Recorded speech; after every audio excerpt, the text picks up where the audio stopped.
Hello friend, welcome back to our channel mission civil engineering. आज इस video में हम आपको बताएंगे field dry density test FDD test by sand replacement method. Sand replacement method से हम फील्ड ड्राई डेंसिटी टेस्ट कैसे perform करते हैं वो इस वीडियो में हम बताएंगे। और ये फील्ड ड्राई डेंसिटी टेस्ट जो है ये लेयर का कोई भी लेयर, जैसे कि सबग्रेड लेयर होता है या GSB लेयर है या WMM का लेयर है, उस लेयर का जो डेंसिटी है उसमें कंपैक्शन कितना है वो पता करने के लिए हम ये टेस्ट को परफॉर्म करते हैं साइट पे। और ये हाईवे इंजीनियरिंग या हाईवे कंस्ट्रक्शन वर्क में ये बहुत ज़्यादा इस टेस्ट को परफॉर्म किया जाता है, क्योंकि जो लेयर्स होते हैं डिफरेंट मटेरियल का, मतलब कि सबग्रेड का, उसके बाद GSB का, उसमें कंपैक्शन जो है वो बहुत इंपॉर्टेंट रहता है, इसलिए ये टेस्ट को परफॉर्म किया जाता है। तो पहले इस टेस्ट में हम बताएंगे इस टेस्ट में परफॉर्म करने के लिए एपरेटस कैसे यूज़ होता है। तो पहले एक बार वो देख लेते हैं। तो देखिए, ये यहाँ पे जो मेन एपरेटस है जो कि इस टेस्ट के लिए यूज़ होता है वो आपको दिख रहा होगा। एक है metal tray with centre hole. ये एक मेटल ट्रे होता है जिसमें एक सेंटर होल होता है और ये सेंटर होल का डायमीटर 150 mm होता है। उसके बाद दूसरा आपको दिख रहा होगा सैंड पॉरिंग सिलेंडर। ये सिलेंडर में हम सैंड फिल करते हैं और नीचे से वल्व दिया रहता है जिसको ओपन क्लोज कर सकते हैं, जिससे कि जो ये होल बनता है, इसमें जो बेड रहता है, जो लेयर रहता है, वो लेयर में हम होल करते हैं।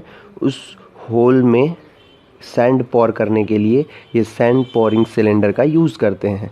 उसके बाद जो हमारा बैलेंस है, इससे हम वेट करते हैं जो मटेरियल हम होल से निकालते हैं उसको। ये सब के लिए बैलेंस होता है। और ये एक है RMM। ये RMM का फुल फॉर्म होता है रैपिड मॉइस्चर मीटर। ये रैपिड मॉइस्चर मीटर से जो हमारा मटेरियल रहता है उस मटेरियल में मॉइस्चर कितना है वो मॉइस्चर निकालने के लिए, मॉइस्चर का परसेंटेज निकालने के लिए ये हम यूज़ करते हैं RMM, जिसको बोलते हैं रैपिड मॉइस्चर मीटर। और इसके अलावा भी इसमें एपरेटस यूज़ होते हैं, जो कि जैसे कि छेनी हो गया आपको, उसके बाद छेनी के बाद हैमर चाहिए रहता है। और जो ये मेटल ट्रे है विथ सेंटर होल है, इसको क्या करना रहता है, फिक्स करना रहता है। तो वो फिक्स करने के लिए नेल चाहिए रहता है, कील, जिसको हम फिक्स कर दे कि ये एक जगह से दूसरी जगह ना जाए जब हम इसमें होल करना स्टार्ट करें। तो उसके लिए नेल्स का ज़रूरत पड़ता है। तो ये सभी चीज़ इसमें यूज़ होता है ये टेस्ट को परफॉर्म करने के लिए। तो चलिए अब हम इस टेस्ट को परफॉर्म करते हैं और बताते हैं कैसे ये टेस्ट को परफॉर्म करते हैं। अब हम FDD टेस्ट फील्ड पे स्टार्ट करते हैं। तो जब फील्ड पे हम FDD टेस्ट स्टार्ट करते हैं तो जो हमारे पास प्लेट रहता है, जिस प्लेट में सेंटर में होल रहता है, उस प्लेट को फिक्स करते हैं सरफेस पे नेल के हेल्प से। और जो सेंटर में होल रहता है उस होल को डिग करना स्टार्ट करते हैं।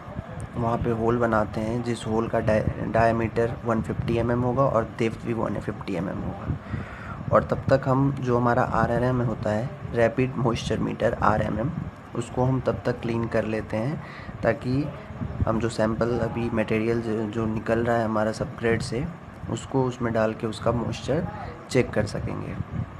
तो ऐसे करके ये जो आप देख रहे होंगे वीडियो में, जो सबग्रेड में हम सेंटर में होल कर रहे हैं जिसका डायमीटर हमारा 150 mm होगा और उसका डेप्थ भी 150 mm होगा।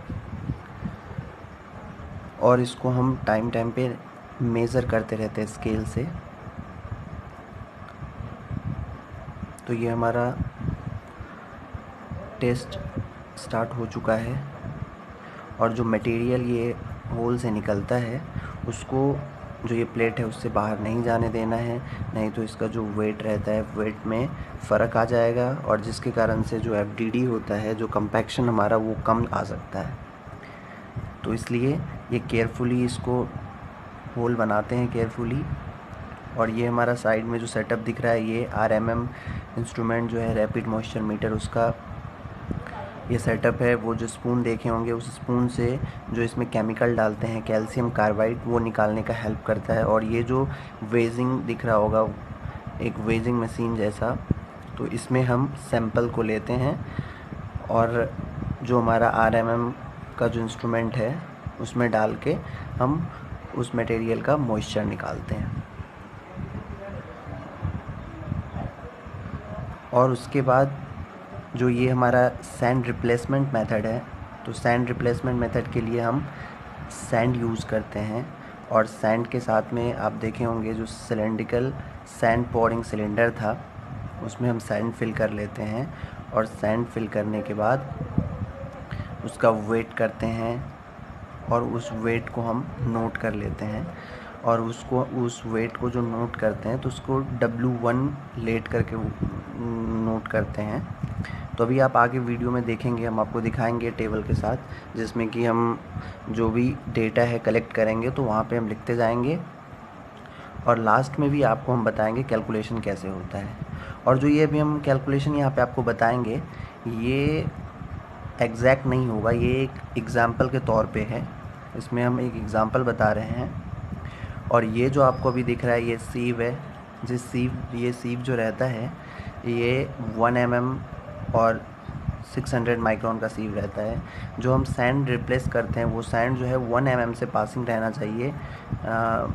और 600 माइक्रोन जो है उस पर ये रिटेन करना चाहिए। तो यही सीव है। इसके बाद अब हम जो सैंड है उस सैंड का वेट करेंगे सैंड पोरिंग सिलेंडर में डाल के, और उस वेट को हम नोट भी कर लेंगे। तो अब ये जो सिलेंडर आपको सामने दिख रहा होगा, इसमें ये थोड़ा खाली है ऊपर से, तो इसमें हम अभी जो खाली पोर्शन है उसमें सैंड फिल कर देंगे और फिर इसका वेट कर लेंगे। और इसमें एक ओपन और क्लोज़ करने का सिस्टम दिया रहता है, जिससे कि जब हम सैंड करवाते हैं, जो होल अभी बना रहे हैं उस होल में, तो उसको ऑन ऑफ करने के लिए दिया रहता है। तो ये अब हम इसको वेट कर रहे हैं और वेट करके इसको टेबल पे नोट कर लेंगे। अब ये थोड़ा कम है ऊपर से, तो इसमें जो कम है वो डाल लेंगे पहले। तो अभी ये सैंड इसमें डाल रहा है और फिर इसका वेट को नोट कर लिया जाएगा। और ये जो वेट होगा, ये वेट को बोला जाएगा wait of sand plus cylinder before pouring होने से पहले जो सैंड और सिलेंडर का दोनों वेट जो आएगा उसमें हम नोट करेंगे। ये टेबल पे आप देख भी सकते होंगे, W1 29,000 ग्राम में है ये। और अब इसके बाद जो होल है, ये होल भी हमारा फाइनल होने को है, तो इसको हम मेज़र करेंगे कि 150 mm इसका जो डेप्थ है वो आ रहा है कि नहीं। जब 150 mm डेप्थ आ जाएगा तो इसका बंद कर देंगे। और अब हम जो है अपना मॉइस्चर जो है RMM से अब मॉइस्चर, ये मटेरियल का मॉइस्चर निकाल रहे हैं। उसके लिए ये सैंपल ले लिए हैं इसमें वेट करके। अब जो हमारा इंस्ट्रूमेंट है उसमें हम डालेंगे, ये आप देख सकते हैं। और ये जो बॉक्स है ये केमिकल है, कैल्शियम कार्बाइड है। और इसको जो हमारा स्पून रहता है एक, उस स्पून से निकाल के डालते हैं। और इस RMM में छोटा छोटा बल्ब रहता है, स्टील बल्ब रहता है, वो स्टील बॉल को भी डालते हैं और उसको सेक करते हैं, तो जाके जो मॉइस्चर है इस मटेरियल में वो निकल जाता है। तो अब यही कर रहे हैं, इसमें से केमिकल निकाल के हम अपना इंस्ट्रूमेंट में डालेंगे और जो सैंपल लिए हैं वेट करके वो भी डालेंगे। दोनों को डाल के और स्टील बॉल उसमें डाल के उसको टाइटली बंद करके सेक करेंगे, तो जाके हमारा मॉइस्चर कंटेंट आ जाएगा परसेंटेज में। ये देखिए, अब इसमें हम ये कैल्शियम कार्बाइड डाल दिए और सैंपल पहले से डला हुआ था मटेरियल जिसका मॉइस्चर निकालना है, इसको टाइटली लॉक करेंगे और फिर इसको सेक करेंगे।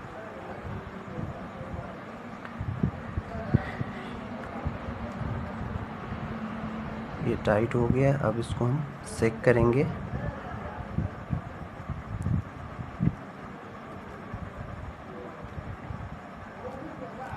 फिर इसका जो रीडिंग है वो रीडिंग आ जाएगा, हमको परसेंटेज में लिख लेना है उसका रीडिंग को। और जो टेबल है उसमें भी रहता है मॉइस्चर कंटेंट का एम से रिप्रेजेंट रहता है वहाँ पे इसका जो परसेंटेज आएगा वो वहाँ पे नोट कर लेंगे। अभी रीडिंग पहले सभी कलेक्ट कर लेंगे और फिर लास्ट में उसका कैलकुलेशन करके जो हमारा कंपैक्शन कितना है बेड में वो पता लगाते हैं। तो अभी फ़िलहाल जो टेस्ट हो रहा है उसमें जो रीडिंग चाहिए रहता है वो कलेक्ट कर रहे हैं। आप यहाँ पे देख सकते हैं इसका रीडिंग जो निडल है वो निडल दिखा रहा है 5 से ऊपर आ रहा है, तो ये नियरली 7 है, तो हम इसको नोट कर लेंगे 7%। तो यहाँ पे आप देख सकते हैं जो मॉइस्चर कंटेंट परसेंटेज में हम इसको नोट कर लिए हैं। हम लास्ट में आपको ये टेबल फिर से अच्छे से दिखाएंगे। अभी ये जल्दी जल्दी आ रहा है फिर चले जा रहा है, लेकिन लास्ट में ये अच्छे से आएगा। ये देख सकते हैं 5, 6 और 7% हमारा मॉइस्चर रिकॉर्ड हुआ है और इसको हम रीडिंग ले लिए हैं। अब जो ये हमारा होल है, ये होल का भी जो डेप्थ है वो डेप्थ 150 mm आ गया है। अब इसको हम इसका जो भी मटेरियल आया है वो इस प्लेट को पहले इस प्लेट में जो भी नेल कील लगा है कील को हटाएंगे, फिर कील को हटा के इसको आराम से एक ट्रे में कलेक्ट करेंगे मटेरियल को। मटेरियल बाहर नहीं आना चाहिए, नहीं तो जो रीडिंग आता है जो कैलकुलेशन होगा उसमें करेक्ट नहीं रहेगा, उसमें एरर आ जाएगा। तो इसलिए इसको बहुत ही केयरफुली किया जाता है। अब ये सभी मटेरियल को हम एक ट्रे में कलेक्ट कर लेंगे और फिर इसको भी वेट करेंगे, और वेट करने के बाद जो इसका जो रीडिंग है उसको हम रिकॉर्ड करेंगे। Weight of wet material from hole, जो होल से मटेरियल निकला है ये वेट ही है अभी, तो वेट मटेरियल जो भी होगा जो वेट आएगा उसको हम डब्ल्यू से रिप्रेजेंट करेंगे। जो पहला हमारा है 9000 ग्राम इसमें दिखा रहा है, और जो ये रीडिंग हम लिए हैं ये जस्ट फॉर एक एग्जांपल है। ये कोई हम जो एक्सपेरिमेंट होते हुए जो रीडिंग आया है वो नहीं लिए हैं, ये हम खुद से एक रीडिंग एज्यूम करके आपको बस इसका प्रोसेस बताने के लिए ये रीडिंग लिए हैं। तो अब जो हमारा होल बना है उस होल में जो ये सैंड पोरिंग सिलेंडर है उसको एकदम सेंटर में फ़िक्स करेंगे। सेंटर में फ़िक्स करने का तरीका आप देख लीजिए, उसमें बाहर से वाटर लाइन ड्रॉ कर लेते हैं और फिर उठा के चेक करते हैं कि सेंटर में है कि नहीं। अगर है तो उसी वाटर लाइन पे रख लेंगे। तो ये देखिए पता चल रहा है कि थोड़ा इधर शिफ्ट होना है, तो उसको शिफ्ट करेगा थोड़ा सा, ताकि जो सेंटर में आना चाहिए सिलेंडर का होल और जो हमारा होल है वो दोनों सेंटर में आना चाहिए। अब जो इसका जो होल रहता है उसको ऑन कर देंगे। अब ये जो हमारा सैंड है वो सैंड नीचे होल में फिल हो रहा है। अब ये फिल हो जाने के बाद फिर से जो ये सिलेंडर में जो बच जाएगा सैंड, उस सैंड का भी वेट करेंगे, और जो सिलेंडर है वो दोनों साथ में इसका वेट करेंगे। Weight of sand plus cylinder after pouring होने के बाद सिलेंडर और सैंड का वेट क्या है, और इसको हम W2 में रिकॉर्ड करेंगे। जो हमारा W2 का वैल्यू होगा वो इसका वैल्यू होगा। इसको एक बार ओपन क्लोज कर देते हैं और फिर अब इसका वेट कर लेंगे। अब वेट करने के बाद जो रीडिंग आएगा उस रीडिंग को हम W2 में लिख लेंगे, और ये रीडिंग होता है wait of sand plus cylinder after pouring. तो जो भी डेटा हमको चाहिए था फील्ड से वो हम कलेक्ट कर चुके हैं। अब हम कैलकुलेशन पे आते हैं। हमारे पास एक टेबल मिलता है, ऐसा ही कुछ रहता है, और इस टेबल से अब हम जो हमारा FDD है फील्ड का कंपैक्शन कितना है वो कैलकुलेट करेंगे। तो इसके लिए सबसे पहले हमको 2-3 डेटा जो है वो पहले से रहना चाहिए हमारे पास, जो कि एक मैक्सिमम ड्राई डेंसिटी MDD होता है। जो सॉइल हम यूज़ कर रहे हैं सबग्रेड बनाने के लिए, उसको हम पहले से टेस्ट करके उसका मैक्सिमम ड्राई डेंसिटी जिसको MDD बोलते हैं वो हम निकाल लेते हैं कि ये मैक्सिमम इसका ड्राई डेंसिटी कितना आता है, कितना हो सकता है, और उसी से हमको उसका OMC ऑप्टिमम मॉइस्चर कंटेंट वो भी पता चल जाता है, किस मॉइस्चर कंटेंट में ये इतना डेंसिटी देगा। तो ये दोनों हमको निकल जाता है, जो कि प्रोक्टर मेथड होता है, मॉडिफाइड प्रोक्टर टेस्ट, उससे हम ये निकालते हैं। और उसके बाद जो हम सैंड रिप्लेसमेंट करेंगे तो उस सैंड का भी बल्क डेंसिटी है वो भी हमको पहले से पता रहना चाहिए। और ये जो फील्ड ड्राई डेंसिटी है जो सैंड रिप्लेसमेंट मेथड से कर रहे हैं ये आपको IS 2720 पार्ट 28 में है, वहाँ से भी आप देख सकते हैं ये कैसे होता है, इसका प्रोसीजर सभी दिया हुआ है वहाँ पे।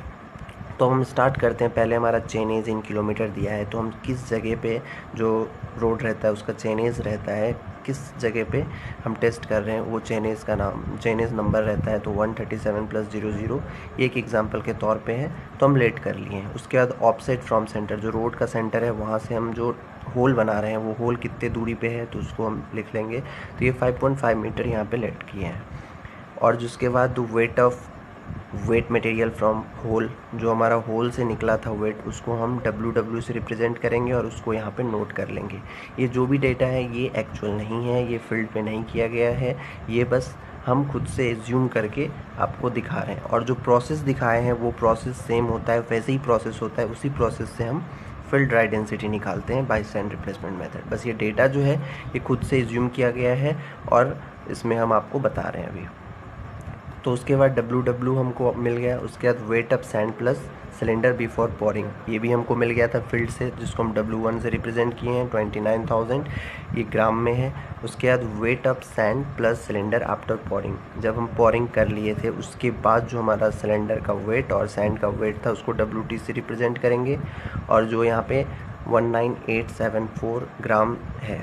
उसके बाद जो है वेट ऑफ सैंड इन कोन, जब आप एक देखे होंगे जब हम सैंड को पोर कर लिए थे, तो पोर करने के बाद जो नीचे में जो हमारा बेड पे ऊपर में एक कोन जैसा बना हुआ था, तो उस कोन का जो वेट रहता है वो फिक्स रहता है, और उसको हम पहले ही लैब में निकाल लिए रहते हैं कि ये कितना ये जो कोन बनता है उस कोन का जो वेट कितना रहता है, वो हम पहले से उसको निकाल लिए रहते हैं, तो वो भी हमको पहले से मिल गया रहता है। तो ये W3 हम वहाँ से इसको ले लेते हैं। उसके बाद हमको weight of sand in hole, अब जो होल बनाए थे उस होल में कितना सैंड गया है वो निकालना रहता है, जो कि हम W4 से रिप्रेजेंट करते हैं। तो ये W1 minus W2 minus W3 करेंगे, तब जाके जो होल में जो सैंड भरा है अभी वो निकल जाएगा आपका, जो कि 6328 ग्राम निकल गया है। अब इसके हेल्प से हम क्या करेंगे, तो जो वॉल्यूम उसका जो होल बनाए हैं उस होल का वॉल्यूम हम निकाल लेंगे, जो कि W4 upon bulk density of sand, जो सैंड उसमें डाले थे उस सैंड का बल्क डेंसिटी से डिवाइड कर देंगे वेट को, तो जाके उसका वॉल्यूम निकल जाएगा। क्योंकि आपको पता ही है वॉल्यूम का फॉर्मूला क्या होता है, मास अपॉन डेंसिटी, तो वही यहाँ पे यूज़ करके हम वॉल्यूम निकाल लेंगे उस होल का। अब उस होल का वॉल्यूम निकल जाने के बाद bulk density of material, bulk density of material कौन सा मटेरियल, जो मटेरियल हम होल से निकाले थे पहले, जो हमारा ओरिजिनल सबग्रेड का जो सोयल है जो हम निकाले थे होल करते समय, उसका अब हम बल्क डेंसिटी निकालेंगे, जिसको हम YB से रिप्रेजेंट करेंगे, और ये हो जाएगा WW अपॉन W4। ये फॉर्मूला लगाने से हमारा बल्क डेंसिटी निकल जाएगा, बल्क डेंसिटी निकलेगा जो हमारा सोयल है सबग्रेड से निकला हुआ उसका। उसके बाद मॉइस्चर कंटेंट जो है वो हम रैपिड मॉइस्चर मीटर से निकाल ही लिए, तो जो कि 7% है।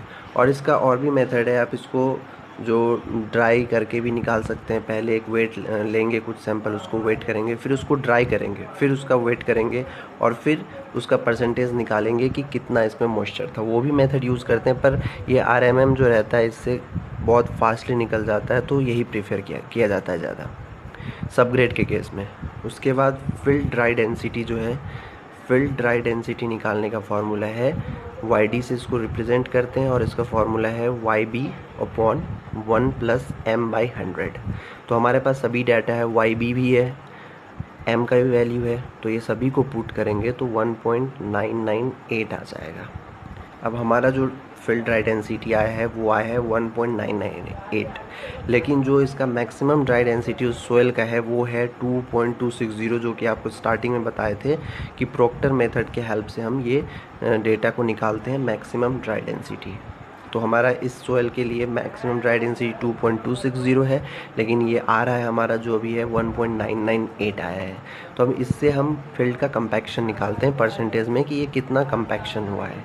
तो ये कंपैक्शन निकालने का फॉर्मूला होगा YD अपॉन MDD, जो हमारा ड्राई डेंसिटी आया है वो अपॉन जो आना चाहिए था, जो इसका एक्चुअल ड्राई डेंसिटी है वो उससे डिवाइड कर देंगे और इनटू 100 करेंगे, तब जाके परसेंटेज में बता देगा कि इसका कंपैक्शन कितना है फील्ड का।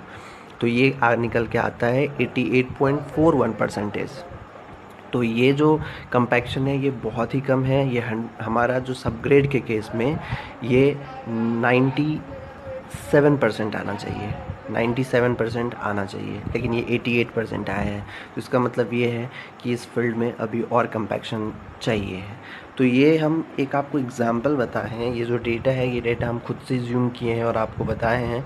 तो इसलिए इस डेटा पे मत जाए, आप बस प्रोसेस पे जाए और कैसे कैसे निकलता है उस चीज़ पे ध्यान रखें। जो भी ये फार्मूलाज हैं ये फार्मूलाज पे ध्यान दें। तो ऐसे करके हम ड्राई डेंसिटी टेस्ट करते हैं फील्ड पे, और ये हर लेयर के लिए रहता है। अपना सबग्रेड के लिए भी रहता है, उसके बाद जीएसबी के लिए भी रहता है, उसके बाद डब्ल्यूएमएम के लिए भी रहता है।